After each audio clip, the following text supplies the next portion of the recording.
The regular season is heating up, new stars are emerging, and that means more opportunities to win up to 25 times your cash on Prize Picks, the most exciting way to play daily fantasy sports. Just select 2 or more players, pick more or less on their projection on a wide variety of stats, and place your entry. It's that easy. Let it fly to turn $10 into $250 with just a few taps. Easy gameplay, quick withdrawals, and injury insurance on your picks are what make Prize Picks the #1 daily fantasy sports app. Watch your favorite players and get paid doing it this basketball season. See your entries make progress during the game or make new entries for the second half in the fourth quarter. 3-pointers, assists, rebounds, and everything in between are yours for the taking. Join the Prize Picks community of more than 7 million players who have already signed up. Right now, Prize Picks will match your first deposit of up to $100. Just download the Prize Picks app and use code GET100. That's code GET100 on Prize Picks for a first deposit match of up to $100. Prize Picks. Pick more, pick less. It's that easy.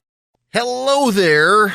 It is Eric Erickson here. The Eric Erickson Show across the nation. The phone number is 877-973-7425. I actually want to start this hour with a phone call because it relates to this issue of ineptness on the Democratic side. Because I see and y'all can always email me, eric@ewerickson.com, ERICK, both Eric and Erickson. And there's definitely a generational divide.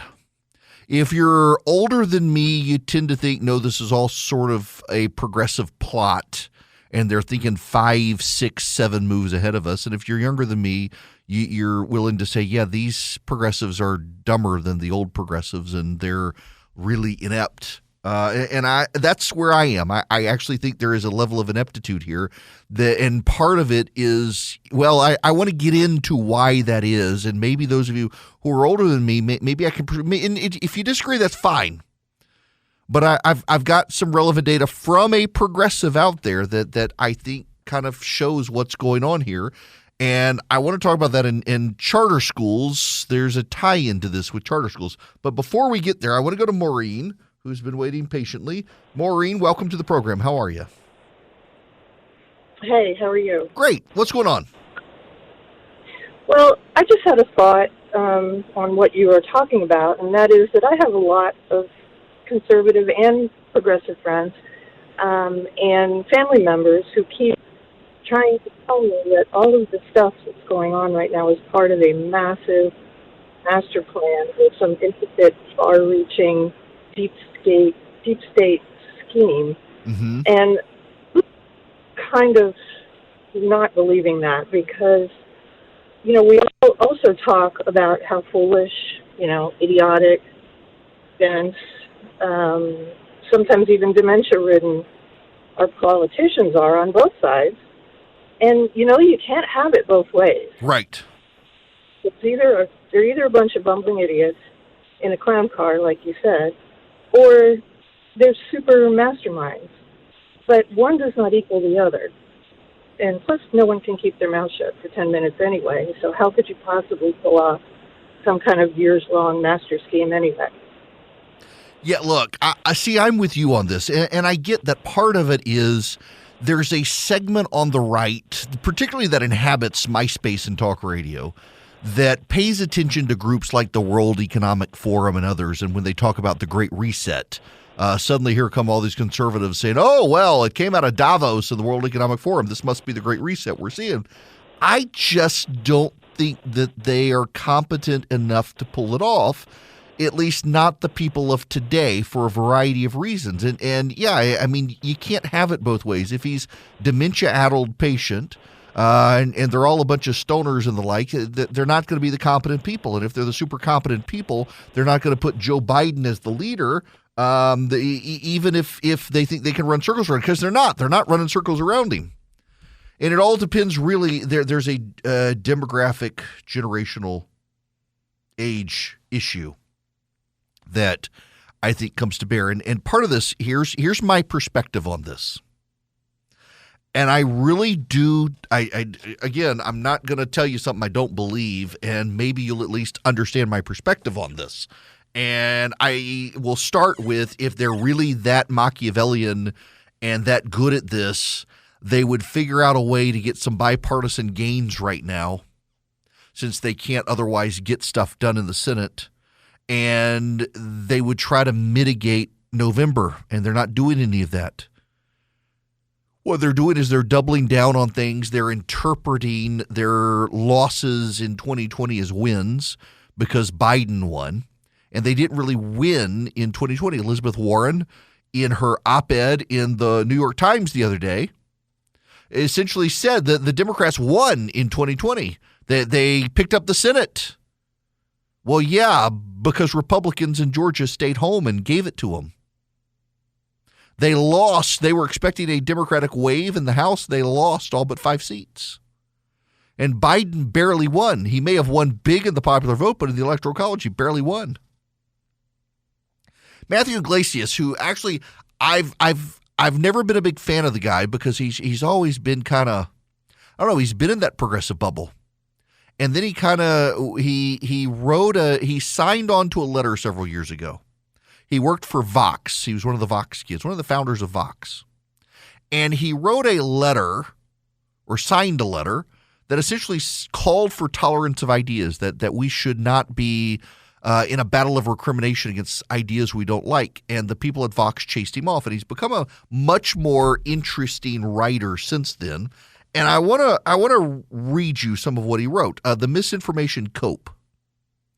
A couple of weeks ago, Barack Obama spoke at a University of Chicago seminar on disinformation and the erosion of democracy. As you might expect from a speaker at a seminar on disinformation and the erosion of democracy, he offered the view that misinformation plays a major role in shaping our current problems. I acknowledge that misinformation exists and that it's bad and that ideally everyone would be well informed. But I also think that the structural biases of media and academia exaggerate this problem. Jeffrey Goldberg, editor-in-chief of The Atlantic, recently declared that disinformation is the story of our age. But this article is just hype for the same conference Obama spoke at, a conference organized in part by The Atlantic. The importance of improving the information ecosystem is a conveniently appealing message for a highbrow magazine owned by a wealthy philanthropist. But it's really Obama I'm disappointed in.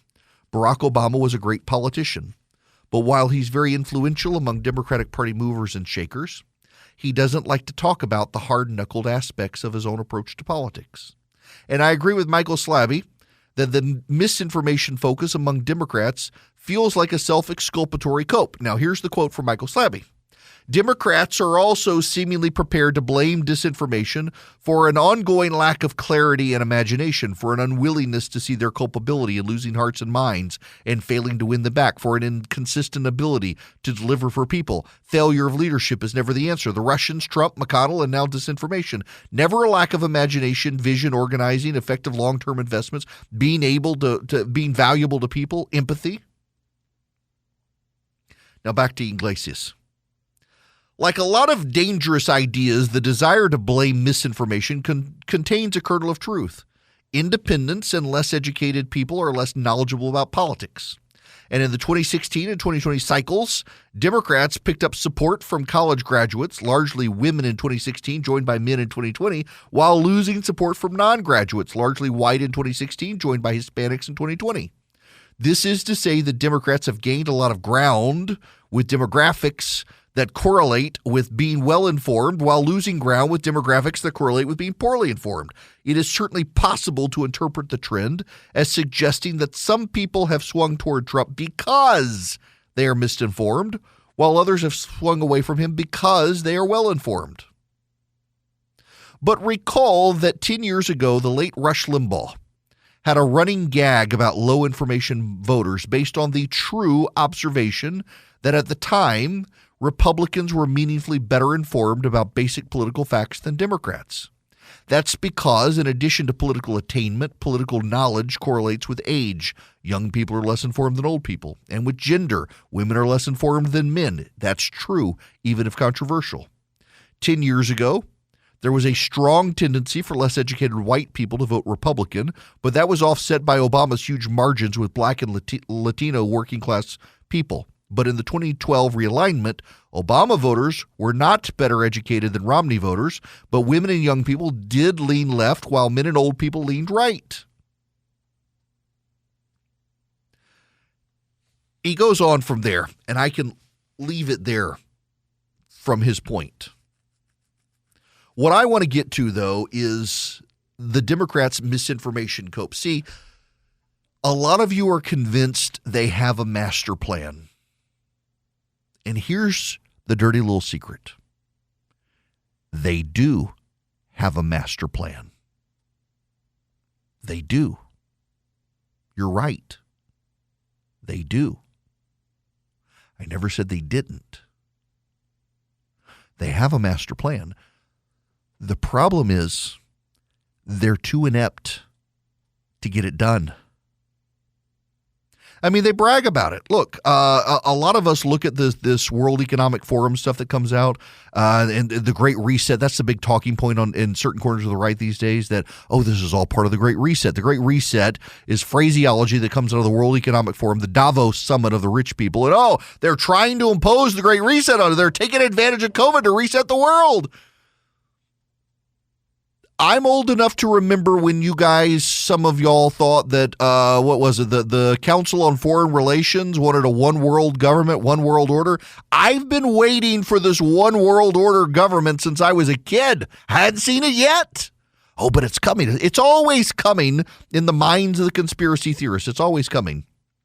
No. The Democrats, they got a plan. They got a Democratic Party platform. We saw them ratify it at the Democratic Convention. The problem is that they're too inept to get it done at this point, and in part, it's because they've convinced themselves, and this is really important, this gets to the heart of my point here. They've convinced themselves the way the world works is different from the way the world actually works. They've lost touch with reality. And you can't get a plan passed into reality in the real world when you think the world works in a way the world does not work. Jen Psaki, the White House press secretary, said she was lured back into politics by watching The West Wing. The West Wing is the intellectual masturbatory fare of the intellectual elite in America who want to think that Washington works at some higher plane of ideal than it actually does. They want Aaron Sorkin speeches from our leaders and from ordinary Americans who are wise and genteel, and Washington works in certain ways. Washington's never worked that way.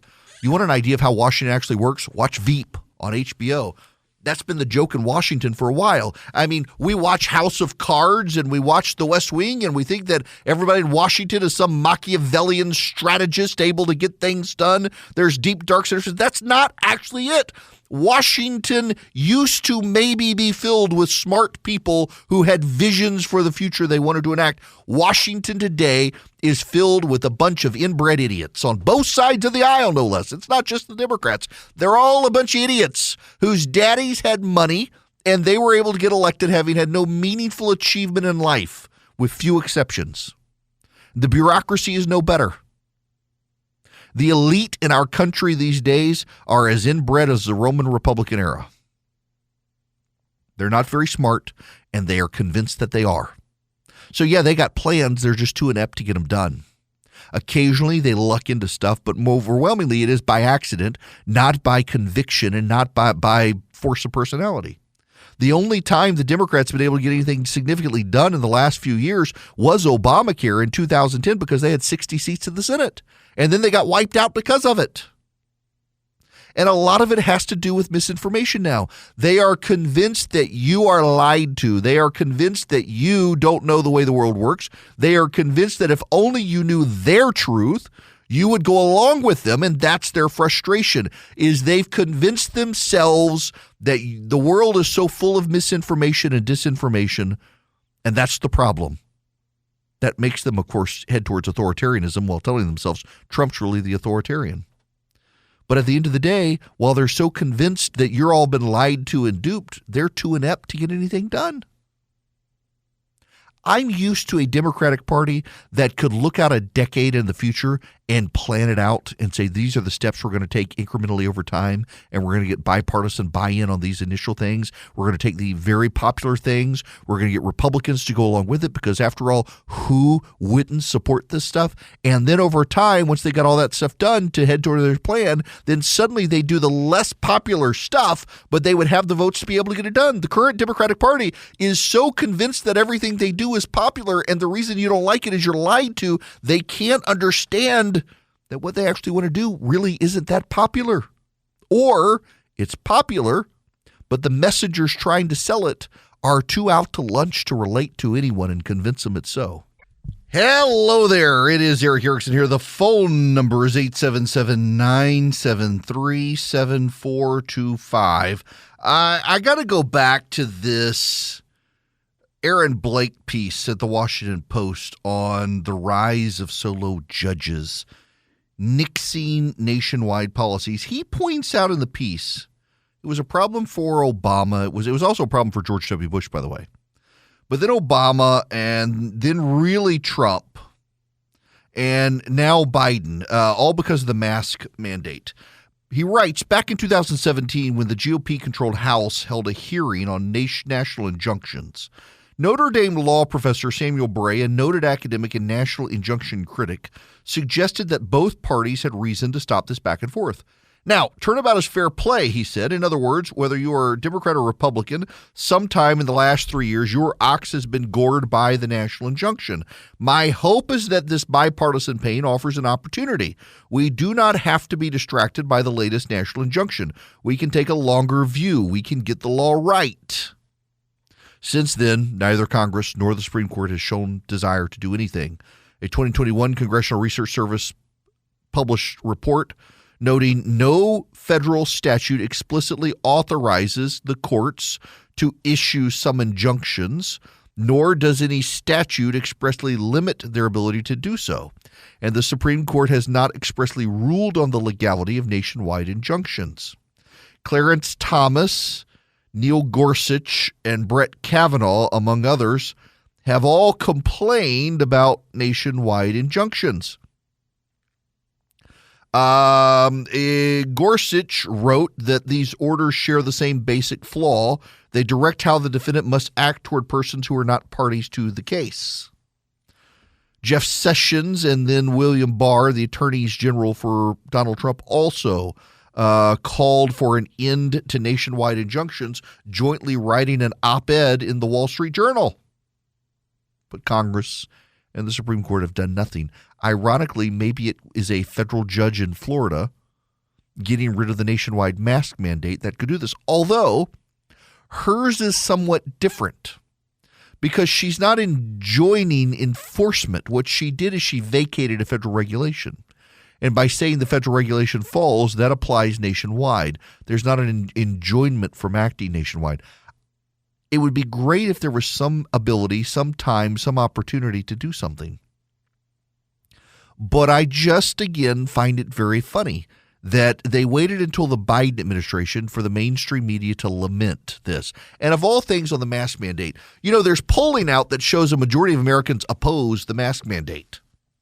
There's also polling out that shows a majority of Americans support the mask mandate. But if you go to the airport and you look around, you will tell that a majority of people who actually go to the airport and travel oppose the mask mandate, whether they say they support it or not. And by the way, you are perfectly fine and welcome to wear an N95 mask if you want. You can do that. You're allowed to do that. No one will stop you from wearing a mask in public if you want to wear a mask in public.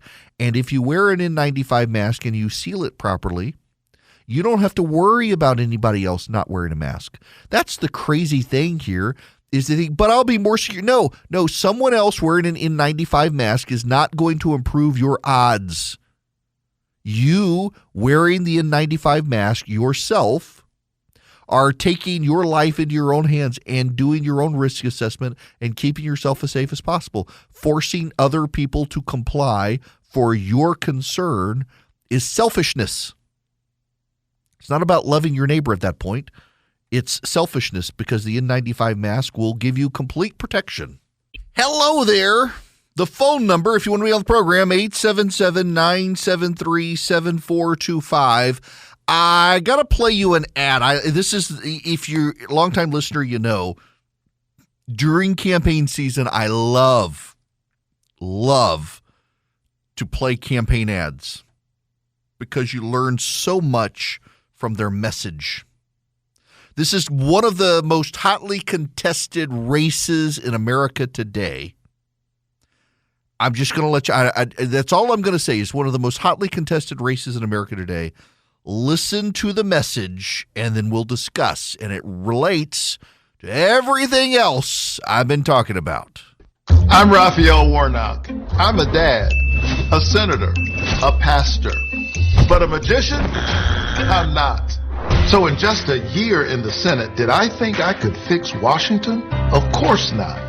But every day I focused on what I could do for our state, creating jobs, fixing infrastructure, expanding healthcare. I approve this message because that's not magic, that's doing the job for Georgia. Oh, wow. I'm not a magician. I can't get anything done. Look at all this stuff. That's bad. That's bad. And that's kind of a recognition of just how inept they are in Washington right now. This is his ad on defense, one of the most hotly contested Senate races in the country, and his advertising. The national media raising their eyebrows at this Raphael Warnock ad today very preemptively. Look, don't y'all be mad at me. I can't get anything done in Washington because I'm not a magician. Oh. One of the things the Democrats are doing, however, is going after charter schools. Something suburban parents love. This is from the Wall Street Journal. This is the editorial board there. No president has been more hostile to charter schools than Joe Biden, and his Department of Education is proving it with proposed rules that undermine the federal charter schools program. The assault is triggering a bipartisan political backlash. In an April 6th letter to Education Secretary Miguel Cardona, 6 Republican senators, led by North Carolina's Richard Burr, note that Congress rejected a proposal that makes it harder for charter schools to tap the federal program. Such blatant disregard is yet another example of this administration ignoring the will of Congress and by acting by executive fiat, the senators write. They say the department has refused to meet with Mr. Burr's staff. Democrats who follow education aren't any happier. Will Marshall, president of the Progressive Policy Institute, criticizes a new racial diversity requirement since charters largely serve minority students. Charter schools are working to reverse our society's historic discrimination against Black and Hispanic families and their children. Yet the Education Department now proposes to put the burden of reversing centuries of residential segregation on them, Mr. Marshall wrote. Former Louisiana Democratic Senator Mary Landrieu and former Florida Republican Representative Carlos Curbelo exposed the ruse in the department's demand that charters prove declining enrollment in nearby district schools. Given that every state in the nation saw a decline in district school enrollment last year, the proposed guideline alone is impossible to meet, they write, for the 74, an online publication.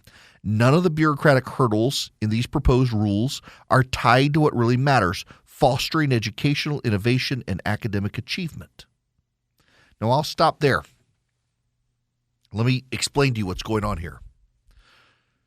The Biden administration, adhering to progressive demands to support public education, has decided to go to war with public charter schools. And so they're essentially saying that public charter schools in minority neighborhoods need more white kids. And if you don't meet a racial diversity quota, you're not getting federal funds.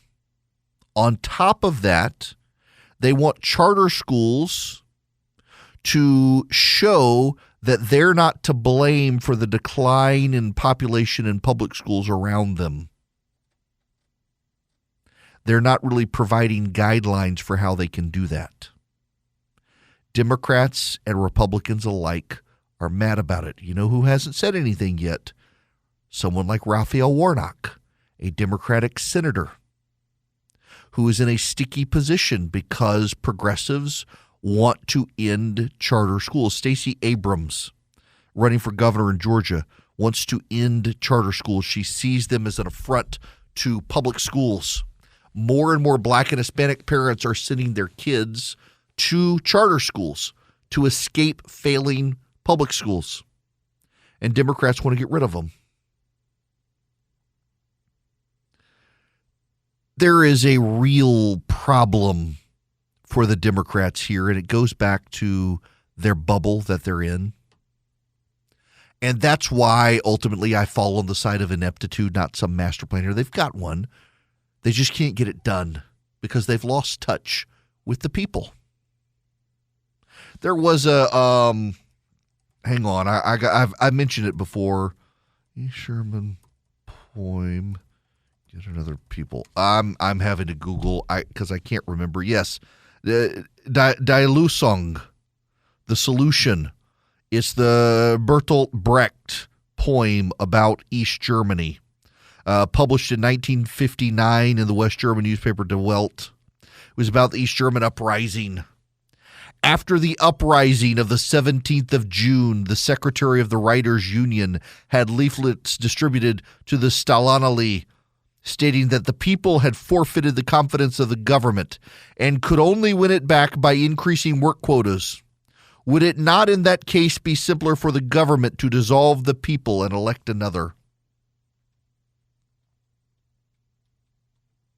You get that? The Stalanali, it was a boulevard in East Germany where all of the Soviet government communists and commissars, they lived, and there was a workers' uprising. It endangered the East German government, this uprising. They had to crack down. They had to clear it out. And later, the East Germans would use it for their May Day festival. And so the secretary of the Writers' Union, according to the poem, distributed leaflets where this uprising was, and said the people had lost the confidence of the government. Maybe it would be easier, the guy says in the poem, for the government to dissolve the people and get another. That's the problem for progressives in America right now. They're out of touch with the American people. They don't understand the concerns of Americans. There's a story in the Washington Post by Taylor Lawrence. Now, you need to know Taylor Lawrence is a 40-something-year-old Twitter troll who isn't spectacularly accomplished but was able to get a job at the New York Times, where she was so deeply disruptive they were glad to see her go, and she's landed at the Washington Post. And her shtick is she writes about the internet. But she doesn't really write about the internet. She uses her journalistic platform to settle grudges of progressives on the internet. And she's gone after an account on Twitter called Libs of TikTok. I've played you audio in the past from there. I have to be careful because oftentimes they descend into profanity. And it's slipped me up before on here. It came in at the very end. I didn't watch the full clip, and it went out, and oops, my bad. Thankfully for delays on radio. But Taylor Lawrence, the Twitter troll at the Washington Post, went after the author of the account, the owner of the account. Let me explain to you what the owner of the account does. The owner of the account goes on TikTok and finds teachers and school administrators who brag on TikTok about using their positions in schools to indoctrinate the kids to transgenderism, indoctrinating the kids to wokeism, indoctrinating the kids to deviancy in some cases, teaching the kids that pedophilia is actually a normal love instinct. I mean, these are the sorts of things that the Libs on TikTok account exposed. And all the person did was take the pre-existing videos and put them on Twitter for people to see. I mean, it's not like they were private accounts. It's not like this was private information. These people were on display on TikTok. And so all this person did is run the videos on Twitter for people to see. libs of TikTok, showing the insanity of the left. So Taylor Lawrence, the Twitter troll, harassed the individual, noted that the proprietor of the account is an Orthodox Jew. Why does it matter that the owner of the account is an Orthodox Jew? Why did Taylor Lawrence feel the need to make sure people knew the owner was an Orthodox Jew? But then Taylor Lawrence, the Twitter troll, said that this account was harassing people, costing them their jobs by exposing what they said. They put it out there for everyone to see. Were they not proud of it? If you put your videos out there for everyone to see and you lose your job because of it, it's not the problem with the Libs of TikTok account. The problem is they went too far. They pushed the boundaries. Now listen, you need to know, my worldview is that this world is going to hell in a handbasket. The things of the world hate the things of God. The things of the world are hostile to the things of God. That's why we're seeing the bat poop crazy out there, and why the left is embracing it, because the left by and large has moved away from the things of God, become very worldly.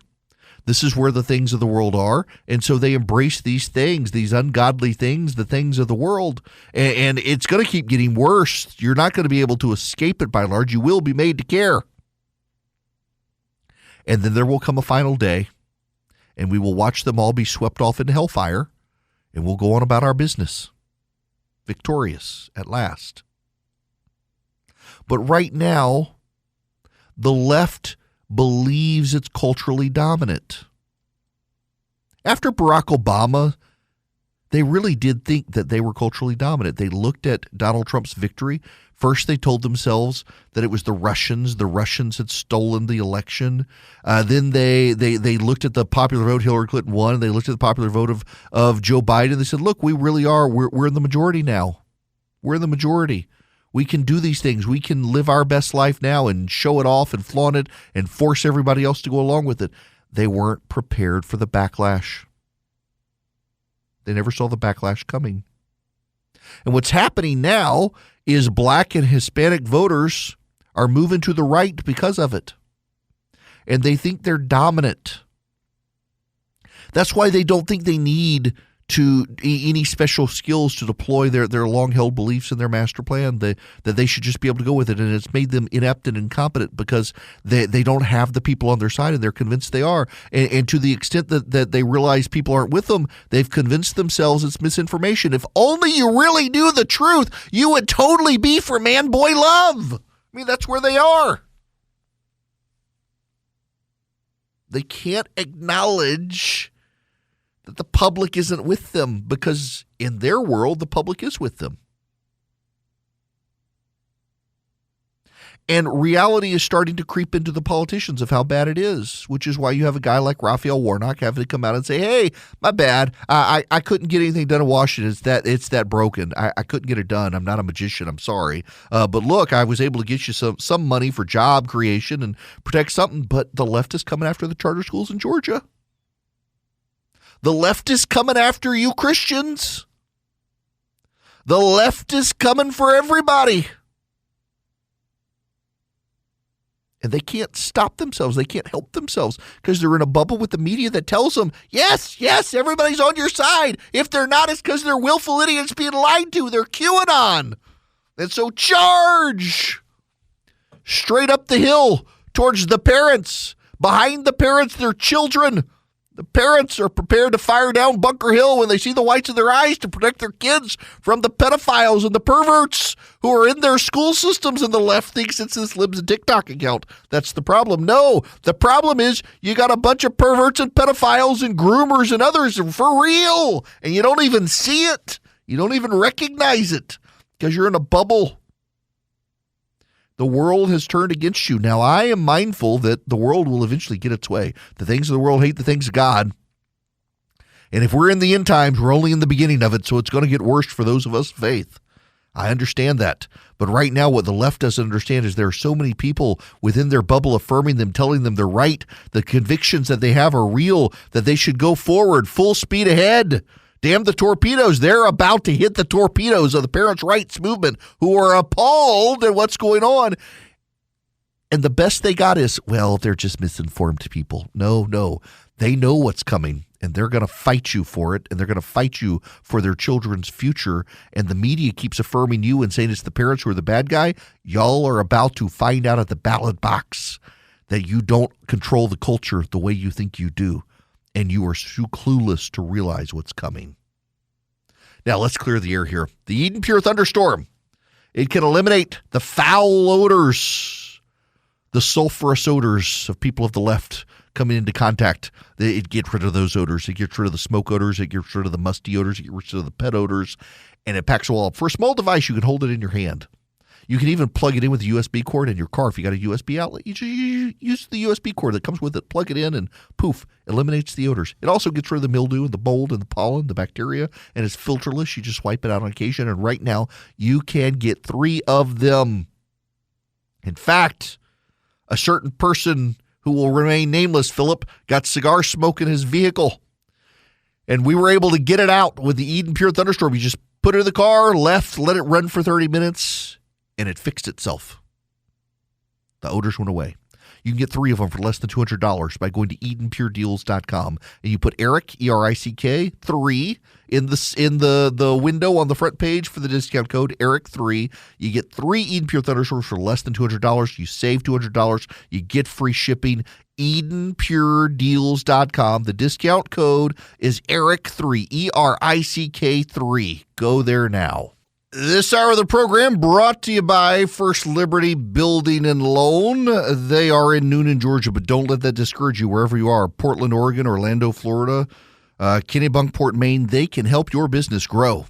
And in so doing, they can get your business to yes with a big deal where a lot of banks are saying no. So if you need $750,000 or more, reach out to First Liberty. See if they can help you buy a building, have a big idea. Talk to them. Spend 10 minutes with them. Tell them I sent you. FirstLibertyGA.com. See if they can help you. Well, McDonald's CEO, former CEO, has decided to go fight woke corporate politics. He was the president CEO from 91 to 97, Ed Renzi. Current chairman of Fat Brands. I don't know what Fat Brands is, but he's going to go fight woke corporations and woke corporate policy. I actually want to spend a little time on this wokeness issue here. Before I do that, though, I got to play you this audio. This is remarkable audio from Kamala Harris. Space is exciting. It spurs our imaginations, and it forces us to ask big questions. Space, it affects us all, and it connects us all. Those are some deep thoughts by Kamala Harris there. Gosh, I'm trying not to be critical because she's talking to soldiers, but did she not get the text of the speech ahead? I don't know, man. There's just goodness gracious. What's going on in the Democratic Party right now? They got some issues. When I come back, though, I want to talk about the cultural issues because the cultural issues, I think, are really relevant here. And it's playing into Netflix and the collapse of Netflix stock and the chasing away of people. What's going on with Disney right now, there's a larger cultural issue happening right now. And it's one I think the right, if they're not incompetent and inept, can seize on. And it looks like they're going to with the voters.